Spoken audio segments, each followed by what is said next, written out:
Quindi noi abbiamo un trapezio isoscele, e questo è fondamentale, che ha 3 vertici consecutivi nei punti A, B e C, che abbiamo detto quindi essere 14, 5, 4, 5, 6, 9. Dobbiamo andare quindi adesso a determinare le coordinate del quarto vertice, che non conosciamo. Questo vertice avrà coordinate poi 12, 9, e dobbiamo dimostrare che esiste la circonferenza circoscritta al trapezio e quindi poi scriverne l'equazione.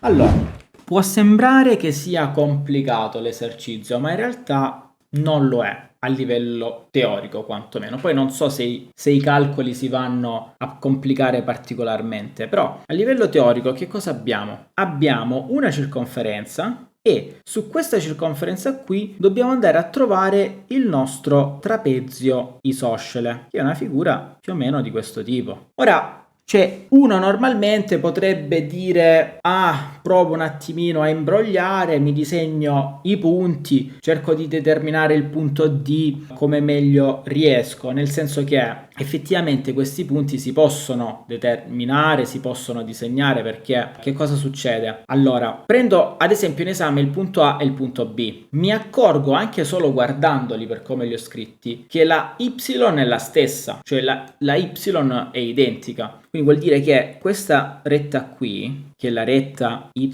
uguale a 5, ingloba il segmento AB. Quindi che cosa succede? Che questo punto A abbiamo detto che sta... no, in realtà no, perché A è il punto più lontano sulle x, quindi sarebbe 14, 5. Quindi chiamiamo questo come punto A. In realtà, vabbè, le lettere non sono importanti. 14, 5, poi B, questo è di coordinate 4, 5, quindi vuol dire che stanno sulla stessa altezza, infatti le y sono identiche, e quindi a che distanza stanno questi? Stanno a distanza 10 questi due punti. E allo stesso modo io potrei fare lo stesso ragionamento e dico, ok, ma se quindi il punto C sta qui, e quindi so che io sto su questa retta, allora anche D automaticamente per forza deve stare su questa retta. Quindi che cosa dico? Dico che appunto questa qui è la retta y uguale a 9 e infatti, cioè proprio per come sono fatti i trapezi isosceli, hanno questi due lati che sono paralleli. La base minore e la base maggiore sono parallele e se è isoscele vuol dire che è simmetrico. Allora questo che cosa ci dice? Ci dice che, ok, siccome C si trova ad ordinata 9, anche D si deve trovare per forza ad ordinata 9 e quindi automaticamente ho determinato l'ordinata del punto D. Poi, per la simmetria, che cosa dico? Ma se B e C sulle x differiscono di 2, perché infatti C è di coordinate 6, 9, allora anche A e anche D sulle x devono differire di 2 e infatti 14 meno 2 farebbe 12. In questo modo posso determinare immediatamente il mio trapezio isoscele, riconoscerlo quindi tutto, in tutti i punti.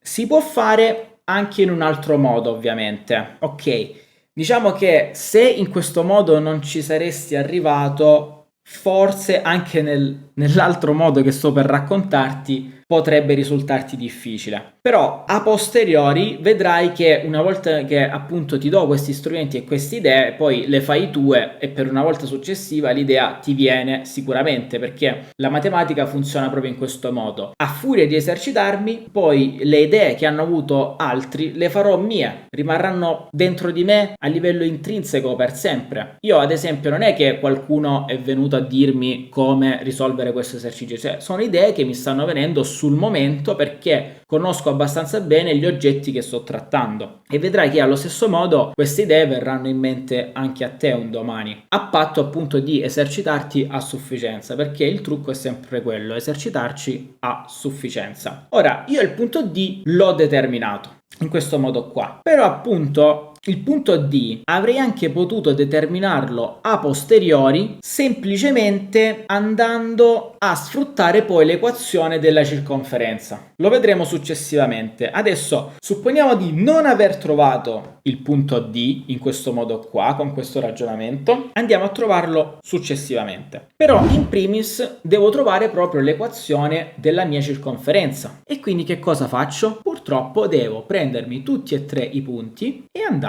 a fare il benedetto sistema ancora una volta. Quindi è fondamentale riscriversi l'equazione della circonferenza per avere una guida sempre, x quadro più y quadro più ax più by più c uguale a 0. E adesso andiamo a sostituire pian piano il tutto. Quindi avrò 14 al quadrato più 5 al quadrato più 14a più 5b più c uguale a 0. Poi 4 alla seconda più 5 alla seconda più 4a più 5b più c uguale a 0. E poi ancora 6 al quadrato più 9 al quadrato più 6a più 9b più c uguale a 0. Ora, non mi faccio molti conti perché mi sono accorto già di un qualcosa che può aiutare veramente tanto. Di che cosa mi sono accorto? Mi sono accorto che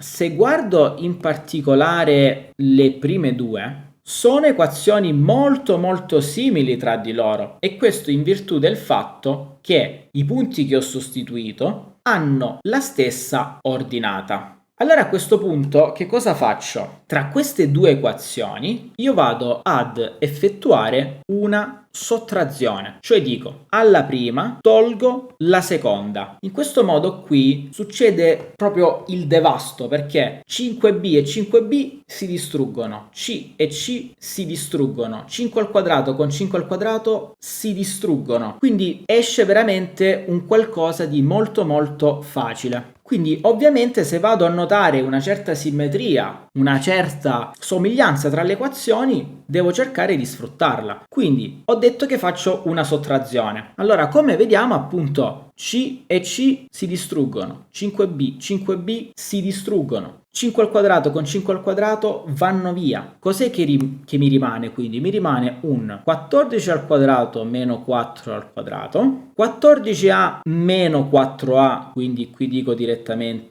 10a, e il tutto deve essere uguale a 0. Adesso mi rimane da fare questo conto qua. Beh, per esempio posso sfruttare la differenza di quadrati per fare appunto una differenza di quadrati, ossia avere 14 meno 4 che moltiplica 14 più 4. In questo modo è semplicissimo e non ho bisogno della calcolatrice. Quindi avrei appunto 10 che moltiplica 18 più 10a uguale a 0. Quindi adesso devo andare a risolvere questa equazione 10 per 18 più 10a uguale a 0. Easy, vado a dividere tutto per 10. Quindi mi resta 18 più a uguale a 0, che vuol dire a uguale a meno 18. E quindi in un modo abbastanza rapido rispetto ad uno che andrebbe a farsi tutti i conti, abbiamo subito trovato che a è uguale a meno 18. Vediamo se è così. Effettivamente è così. Quindi vuol dire che stiamo sulla strada giusta. A questo punto però devo cercare di trovarmi adesso anche le altre cose, e non sarà facile perché diciamo il sistema è questo mostro qui, quindi dobbiamo cercare di vedere come fare adesso, qual è la cosa più conveniente da fare al momento. Chiaramente dobbiamo andare a far interagire anche altre due equazioni tra di loro, non posso soffermarmi solo su due equazioni. Quindi che cosa posso fare ad esempio? Beh, sono costretto a questo punto ad accoppiare altre due equazioni. Ad esempio vado adesso ad accoppiare queste due. Perché faccio questo accoppiamento tra la seconda e la terza e non tra la prima e la terza? Semplicemente per il fatto che la prima equazione ha numeri che sono più alti e quindi non mi conviene. Allora prendo seconda e terza proprio perché i numeri sono più bassi e oltretutto conosco ormai il valore di A. Quindi vuol dire che effettivamente mi rimane soltanto B e C all'interno di quella equazione. Non tanto, perché in realtà posso andare ad effettuare adesso qui un'altra sottrazione, quindi alla seconda vado a togliere la terza, oppure meglio faccio il contrario, alla terza tolgo la seconda, quindi qui alla 3 sto togliendo la 2, quindi vuol dire che avrò 6 al quadrato meno 4 al quadrato, 9 al quadrato meno 5 al quadrato, 6a meno 4a vuol dire più 2a. 9b meno 5b vuol dire 4b e c non c'è più. Però appunto badiamo bene che noi il valore di a lo sappiamo, a vale meno 18, quindi qua si tratta in realtà di avere meno 36, perché appunto 2 per 18 fa 36, giusto? 2 per 8 16, 2 per 1 2, riporto di 1, sì, 36. Ok, quindi adesso c'è rimasto 36, vediamo un attimo. Adesso che cosa abbiamo?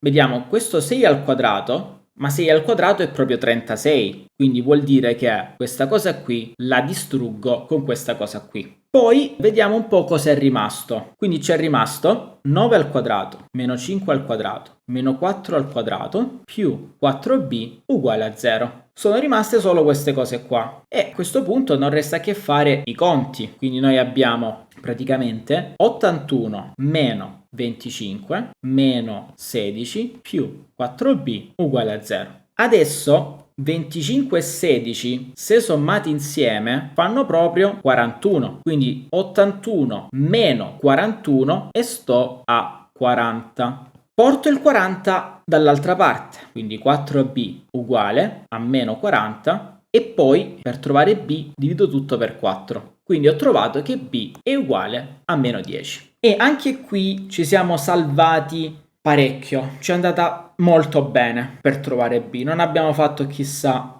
quali conti. Quindi abbiamo trovato a, abbiamo trovato b, infatti andiamo a vedere che b è meno 10, non ci resta che trovare adesso la c. A questo punto devo prendere l'equazione che più mi piace. Quale vado a prendere? Ovviamente l'equazione che ha meno conti di tutti. Quindi ad esempio mi vado a prendere la 2, che mi sembra quella con i numeri più bassi. Quindi ho 4 al quadrato più 5 al quadrato più 4a più 5b più c uguale a 0. Vado a sostituire appunto i valori che ho a disposizione. Quindi vabbè, qui abbiamo 16 più 25 più 4 per meno 18 più 5 per meno 10 più c uguale a 0. E quindi per trovare c devo semplicemente risolvere questa espressioncina. Quindi 16 più 25, 41. 4 per 8, 32. Quindi scrivo 2, riporto il 3, quindi sto a meno 72. Poi meno 50 più c uguale a 0. Devo portarmi tutto dall'altra parte, ma già qui cerco un po' di snellire, perché se ad esempio considero 41 meno 50, la differenza è semplicemente 9 quando la vado a portare a destra. Quindi porto dall'altra parte anche il 72 e a questo punto 9 più 72 mi dà proprio il risultato che stavo cercando. Effettivamente sono riuscito così a determinare la mia equazione. Quindi la parte trova l'equazione è così conclusa. Da qui, già dalle equazioni, potresti farlo, ma io, avendole lasciato così, credo di aver risparmiato molti conti non avendo sviluppato quei quadrati. Cioè, proprio per il fatto che non li ho sviluppati, in molte occasioni, guarda qua per esempio, se avessi sommato i quadrati all'inizio e li avrei sviluppati, oltre a fare un sacco di conti in più, non avrei semplificato così facilmente. Il 14 al quadrato non l'ho neanche calcolato, mai una volta, e me lo sono tolto subito, per esempio. E anche qui, allo stesso modo, vabbè, qui ormai i conticini erano facili e ho ceduto al calcolo. Ho detto, vabbè, che sarà mai, dovrò fare 81 meno 41, lo faccio. Però, diciamo, a seconda dei casi, reputo se sviluppare dei conti oppure se non svilupparli. Un matematico in genere tenderà a non svilupparli mai perché farà di tutto pur di non fare conti. Cioè, l'obiettivo di chi studia matematica appunto non è quello di andare lì, butto tutto nella calcolatrice e faccio, perché io qui ragionando sono riuscito a svincolarmi da un sacco di condizioni che mi avrebbero generato un sacco di conti inutili. Invece io sono riuscito a semplificarli a priori, senza nemmeno fare i conti. Qui ho proprio distrutto tutto. Qui è più o meno quasi pure. Quindi immediatamente ho calcolato A, immediatamente ho calcolato B. E poi di conseguenza trovo C, che è abbastanza facile, però immagina se tu procedi da qui, ti sviluppi tutti quei quadrati e poi come andare a trovare A, B e C con un sistema di 3 equazioni in 3 incognite. Io in questo modo ogni volta, non l'ho toccato quasi proprio quel sistema di 3 equazioni in 3 incognite, perché sono riuscito quasi sempre a cavarmela selezionando 2 equazioni alla volta. Qui ne ho selezionate 2, qui ne ho selezionate 2 e poi alla fine, una volta trovato A e B, trovavo la C facilmente. Ora, fatta questa considerazione, che quindi secondo me è molto meglio non farsi conti nella maggior parte dei casi, ci è rimasto ancora il cruccio di come trovare D in maniera alternativa. Beh, l'idea che ho è che appunto D è per forza un punto che appartiene alla circonferenza, no? Quindi, essendo che D appartiene alla circonferenza, io posso sfruttare questa informazione. Però, non mi basta sapere che appartiene alla circonferenza, perché appartenere alla circonferenza poi che vuol dire? Cioè, anche tutti gli altri punti appartengono alla circonferenza, quindi questa non è chiaramente un'informazione sufficiente. E quindi devo comunque ragionare un minimo di geometria qui per trovare il problema, perché appunto devo comunque dire, guarda, che se questo punto qui sta sulla circonferenza, deve avere anche la proprietà che sta sulla stessa retta del punto C. Quindi io al massimo dico, ok, il mio punto D sta sulla circonferenza, ma allo stesso tempo devo per forza, obbligarmi a prendere che y è uguale a 9, altrimenti non me ne esco mai. Il modo più furbo in questo caso è appunto il primo, secondo me, fare questa furbizia di dire mi disegno un attimo la figura e cerco di capire le cose come stanno. Un modo, più analitico, perché non è detto sempre che io questi punti li trovo così vicini. Magari due punti potevano stare sparati per esempio a distanza 100 l'uno dall'altro, quindi non sempre è così facile. Allora io faccio un ragionamento di questo tipo, un ragionamento che adesso prescinde da quanto sono grandi i numeri. Il ragionamento è il seguente e dico, dal momento che questi due punti stanno sulla stessa ordinata, vuol dire che un segmento del mio trapezio isoscele deve essere per forza appartenente alla retta di equazione y uguale a 5. Quindi lo devo per forza trovare lì sopra. Non è un ragionamento, difficile tutto sommato. Quindi, una volta asserito e capito che questo segmento AB giace sulla retta y uguale a 5, proprio per le proprietà del mio trapezio, deve essere necessariamente che l'altro segmento deve giacere sulla retta y uguale a 9. Perché dico questo? Perché per come è fatto il trapezio isoscele, o un trapezio in generale, deve avere le basi parallele. Essendo che deve avere le basi parallele, allora siccome una base io l'ho fissata, il coefficiente angolare di questa base è 0 perché è una retta orizzontale, allora anche l'altra retta deve essere orizzontale per forza. E questo chi me lo garantisce? Me lo garantisce comunque anche il testo dell'esercizio che dice guarda che i tre vertici sono consecutivi, quindi infatti io ho A che è consecutivo a B che è consecutivo a C, quindi quello che resta è questo qua da trovare.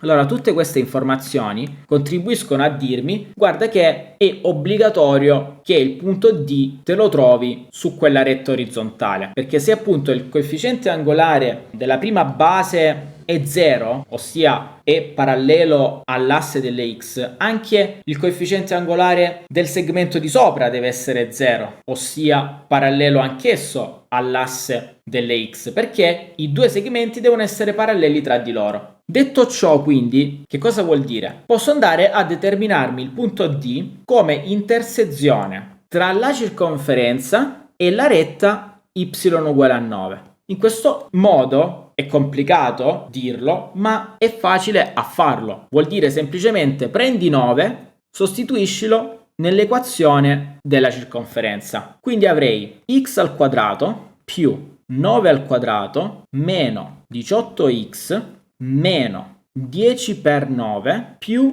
81 uguale a 0. Cosa è successo qui? È successo che questa è un'equazione di secondo grado e si risolve facilmente, cioè andiamo a vedere un attimo che cosa c'ho qui. Ho x al quadrato, adesso chiaro che devo un po' ordinarla, quindi avrei adesso meno 18x e poi guardiamo i numeretti che sono rimasti. Qui ho un meno 90 e qui invece ho 2,81. Quindi scrivo tutto, quindi più 81 più 81 meno 90 uguale a 0. Quindi adesso andando a semplificare con i conti, questo qui farebbe meno 9. Quindi 81 meno 9, 72. Quindi ho x al quadrato meno 18x più 72 uguale a 0. Ora devo andarmi a risolvere questa equazione di secondo grado. I modi per risolvere questa equazione adesso sono sconfinati,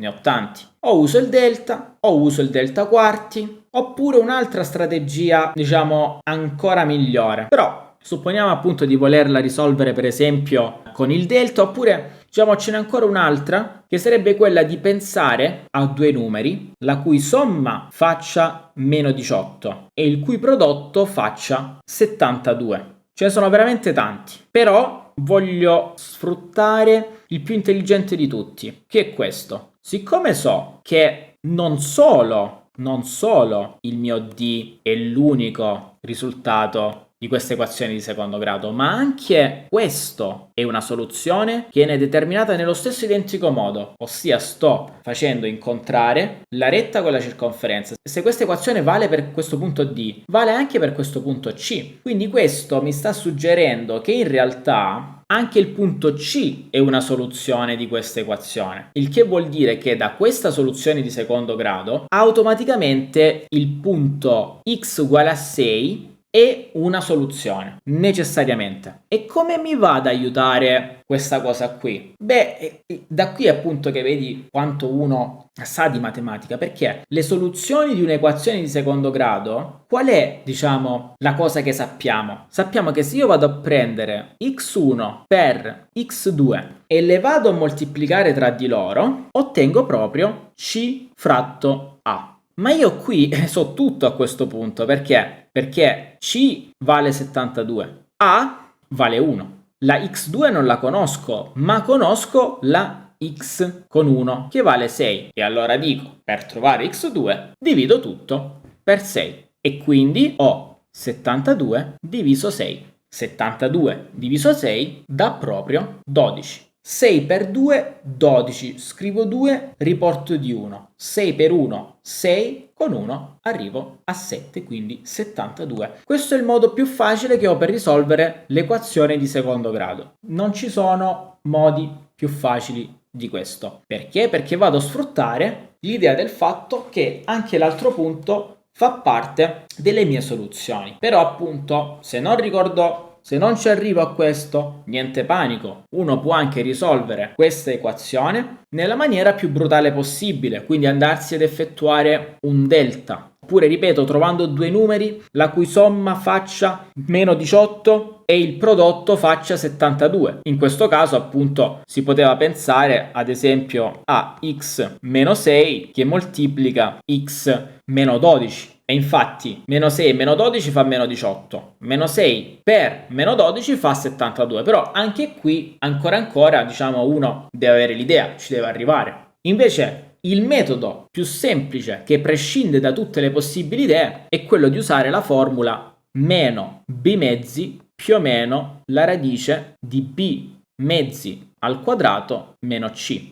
Questa formula è la formula ridotta per le equazioni di secondo grado che hanno un coefficiente pari e che hanno 1 come coefficiente dell'x quadro. Con questa formula riusciamo quasi subito. Infatti abbiamo meno 9 più o meno. Ora la radice di 9 al quadrato, che è 81, a cui tolgo il valore di c, che è 72. La differenza tra 81 e 72 è appunto 9, quindi abbiamo più o meno 9 sotto radice, quindi abbiamo meno 9 più o meno 3, che ci dà appunto come risultati, e qui mi sono confuso perché ovviamente se faccio meno b vuol dire che questo diventa più, e quindi appunto come risultati ho prima col segno meno, poi col segno più. Col segno meno avrei 9 meno 3, 6, e vediamo che una è uscita, e poi con l'altro 9 più 3, 12, e quindi sarebbe uscita anche l'altra. Di conseguenza puoi vedere che in questo modo, con conti veramente facili, ho determinato sia il 6 sia il 12. La cosa più estrema sarebbe quella di fare il delta normale. Quello non lo faccio. Capisco che magari sarebbe la strada più facile per uno studente, perché uno si impara il delta normale e quindi fa delta uguale b al quadrato meno 4ac, di conseguenza x12 uguale meno b più o meno la radice di delta fratto 2a. Lo puoi fare magari per esercizio. Io non lo faccio perché, diciamo, ho avuto già tante idee migliori di questa. Questa sarebbe proprio l'ultima risorsa, che però capisco che è l'approccio più semplice per uno studente che si deve ricordare solo una cosa, cioè solo questa formula di secondo grado come ancora di salvezza. Io capisco che è il metodo che può sembrare più facile, però invito sempre a dire: guarda come è stato facile questo metodo, guarda come sarebbe facile questo metodo, guarda come è ancora più facile questo metodo, ricordandosi appunto che il prodotto delle soluzioni è il rapporto tra la C e la A. I metodi sono veramente infiniti per risolvere un esercizio di matematica. Qui abbiamo parlato di tutto. Detto ciò, questo è l'esercizio e per me il metodo più facile consiste nel fermarsi qua, così. Quindi risolvere il sistema come l'ho risolto io, per me è il metodo più facile. Trovarsi nel primo approccio, cioè ragionando, però quello è un po' come dire, barare, secondo me, un po' approfittarsi del fatto che la figura qui in gioco è veramente molto molto semplice, perché i punti sono veramente vicini. Il secondo approccio, quello analitico, è un metodo che funziona sempre, cioè prendo una retta, la interseco alla circonferenza e in questo modo ho appunto la soluzione. Ma ovviamente mi devo aspettare due soluzioni e di conseguenza sfrutto il fatto che una soluzione la conosco. Concludo velocemente andandoti a fare il disegno per farti vedere com'era veramente la situazione nel piano cartesiano. 14, 5. Quindi vediamo già che sta prendendo forma. Poi cosa abbiamo introdotto anche? Abbiamo introdotto l'equazione della circonferenza. Come possiamo vedere, appunto, questa è la nostra circonferenza disegnata come si deve e questo è il nostro trapezio isoscele. Possiamo andare anche ad unire i vari segmenti adesso. E poi abbiamo introdotto anche le rette y uguale a 9, y uguale a 5. Possiamo così vedere che questo qui è il disegno che in maniera approssimativa abbiamo fatto sul quaderno, chiamiamolo così. Ovviamente una figura non c'è bisogno di farla ultra precisa nel momento in cui ragioni, però quello che dico sempre nelle mie lezioni è appunto che uno schizzo, per quanto diciamo possa uscire brutto eccetera, è sempre una guida fondamentale per farmi capire come poi risolvere l'esercizio, ok?